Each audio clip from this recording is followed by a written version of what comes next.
The hard things at the end of last year were definitely the election started to slow things down, and then they came back up, and then I think people are like, yeah, that's my sign, I'm out. Like, holidays are here. Let me just like reset when the new year comes. And Yeah, we were definitely spoiled during COVID. I mean, a 3% interest rate or less in many instances is just not anything that we can ever really expect again.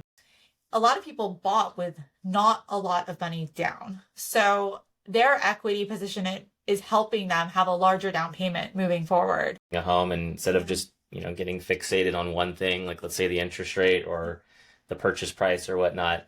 You may have a buyer that they bought a few years ago, they have the low rate, but now they're making twice as much money, and they're sitting on $300,000 or $400,000 in equity. Yeah. And they're wondering, can I make a move? A lot of people are more back to work, or they're back to school, or all of these different features, and they're figuring out, where is it most convenient for me to be?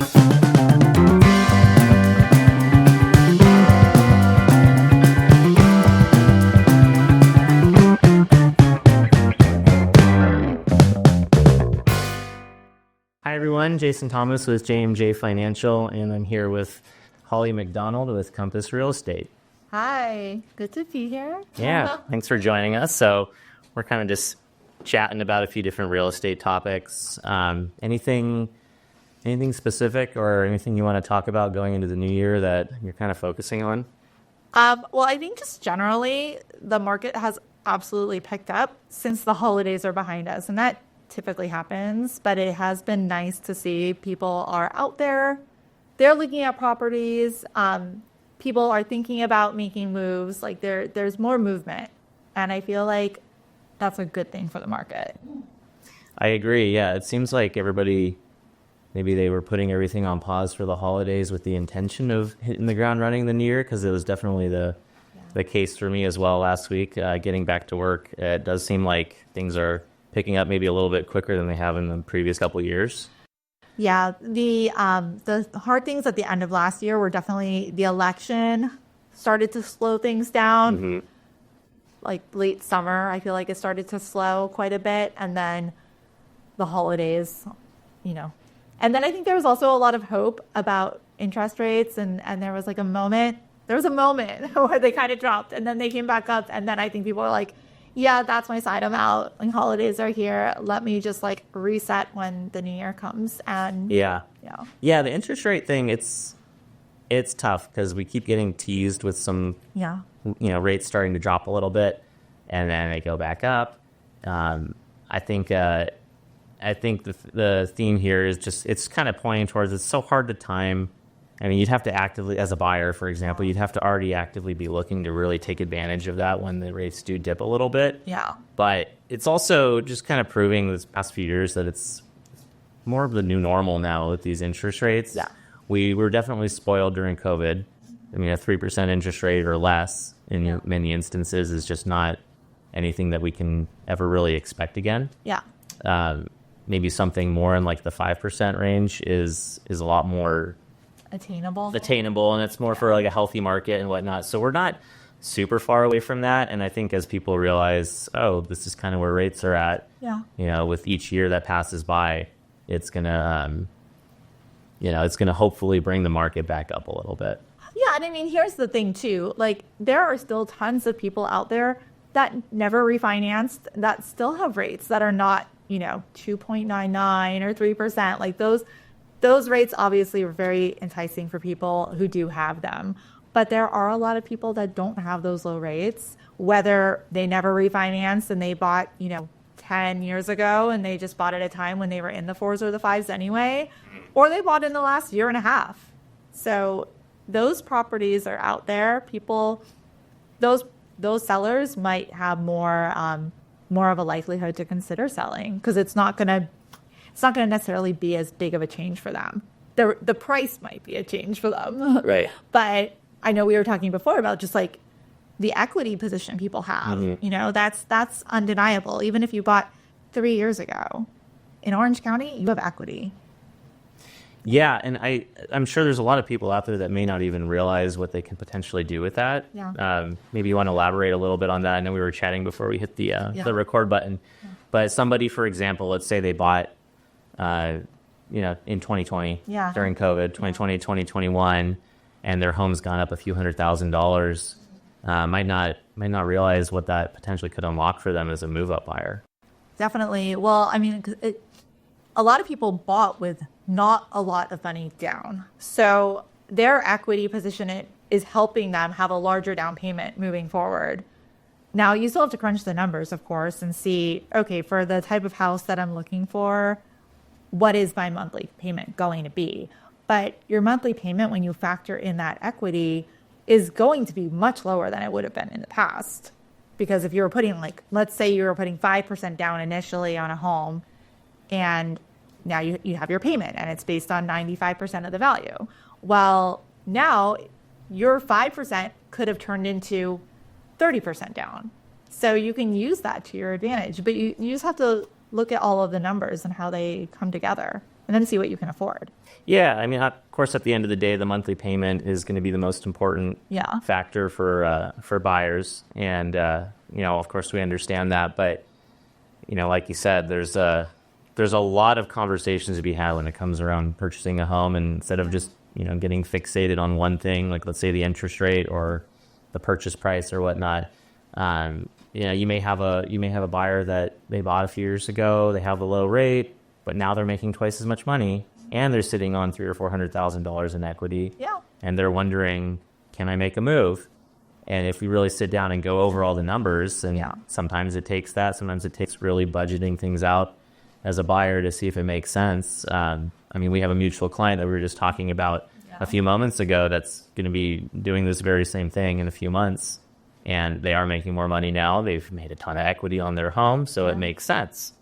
And it's good to look at the whole picture. That way we're not missing out on a potential opportunity, right? Yeah, and I think from what I've seen, a lot of people made moves really fast during COVID because the interest rates were so enticing. So I can't miss this moment. But we were in a time where a lot of people were working from home, or life just seemed different because our whole atmosphere was different. We weren't going out as much. Everything was a different time, right? And now a lot of people are more back to work, or they're back to school, or all of these different features, and they're figuring out, where is it most convenient for me to be? Some people may have bought in COVID just to buy and get the low interest rate because it was affordable. And they bought a small place, and now they need a large place, or they would prefer a larger place. So they have to reevaluate. And then maybe you realize that maybe you have to move a few miles away to get that larger place, but that is actually going to work well for you now versus, where you're currently at. A lot of stuff has changed. People's lives have completely changed in the last few years. Yeah, well, you make a good point with the interest rates, and a lot of people wanted to jump in on it during COVID because such a low interest rate was such an enticing, positive thing. Yeah. So I think for us in this industry, as a mortgage advisor, real estate agent, what is going to entice a client now, right? It's obviously not the interest rate necessarily, maybe not the home price, but maybe it's a particular area, or maybe a schooling district or something, and you now have the means to do it because you've made all this equity and don't know if you can swing it or not, but here's this neighborhood that you guys really want to live in, and that's a huge positive, right? So lifestyle, huge. Lifestyle is huge, especially, in Southern California. We're a bit spoiled here with everything that we have access to. Yeah. But it's definitely not something to be overlooked when it comes to purchasing real estate. Yeah, and I think for a lot of people, this is pretty basic, and you should do this whether, you're buying now or in the future, or maybe you wish you did it before, but, just really get a feel for the neighborhoods. I have clients that walk around the neighborhoods, scout the neighborhoods, take their dogs to the neighborhoods, take their kids to the parks in the neighborhood. Think about those things. There are times that I've regretted not, even being in this industry, and it's wow, I can only impart what I know now for people, but I had a place and I had a dog, and just simple things like walking my dog around the neighborhood. I didn't realize like, it's a beautiful neighborhood, but it didn't really have sidewalks. And like those things, maybe you would realize it, but I didn't realize it at the time. I was just like, oh yeah, seems like there's sidewalks everywhere. But then when you're actually there, you realize it's not as common, or you start to, the grass is always greener until you're there, right? So if there's something that's going to be like an important part of your daily life, you really do want to investigate it. And then you can kind of hone in on the neighborhoods that you're interested in and focus on them rather than just like trying to throw a dart and just, wondering where it's going to land. Yeah. I mean, for me personally, there was a lot of, like when my wife and I bought 4 years ago, there was a lot of positives about the neighborhood and the schooling district, and all that sounded really great. It sounds even better to me now that we're living it. Yeah. And now that the kids are in school and seeing how they're doing well in school and how great the school district is, and it's right around the corner from us, and we're in a nice single family neighborhood, all these different things. And it was scary at first buying, because we went from renting to buying, and our mortgage was almost double what our rent was. So that part was scary. Now I would do that in a heartbeat again, knowing, what I'm paying now. It's not even a big deal for everything else that comes with it. Well, and plus in that time, your home has gone up in value. So you've had massive equity that you wouldn't have had otherwise. Right. So, I mean, that's always a bonus. Yeah. And now, you can always get into the, rent versus own type thing too, where, if you're paying down your mortgage, you're increasing the value of your home and your equity through amortization, through appreciation on the home as well. Higher rates do mean a higher tax write-off. Talk to your CPA about that to see if that's beneficial for you. But there are ways to make it a little bit more comfortable and doable for potential homeowners. Yeah, I think another thing that I've always tried to encourage people on, I've been fortunate enough to kind of walk in these shoes myself, but there was a time in which I was trying to buy my own property as a single person at that time. And that is a very scary thing for a lot of people, because a lot of the time you're just thinking that it might be easier to continue renting, like it's less commitment, like if, all of the negatives that could go through your head. But there's also that possibility of the upside. And so what I like to tell people is if like you think there's going to be a right time, there's never a right time. It's just like having kids. Like there's never a right time. And like for myself, I like to think I was pretty strategic about what I bought, because I ended up buying a place that had 2 suites. So I was able to rent one out. And I know not everybody is open to that, but if it is something you would even consider, I mean, that can massively help your bottom line in as far as what you're comfortable with. And then you have that little bit of extra coming in that can help you. And then you're still the one making, the equity on the back end. So it's a good way to get your foot in the door. And it's something that I think a lot of people are scared to do. And I completely empathize with that. But it can be a really good way to just, again, start to amass a little bit of a snowball effect with that equity. Yeah. Especially for the younger generation that's interested in buying now, that may be more open to that idea. It's a great way, especially if you're buying a home that has 2, 3, 4 bedrooms.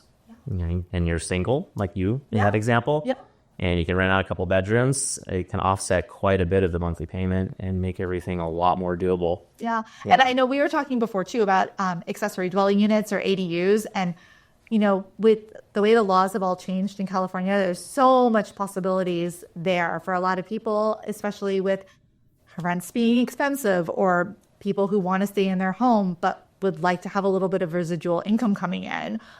You can add those to your property and not only increase the value of the property over time, but have that cash flow.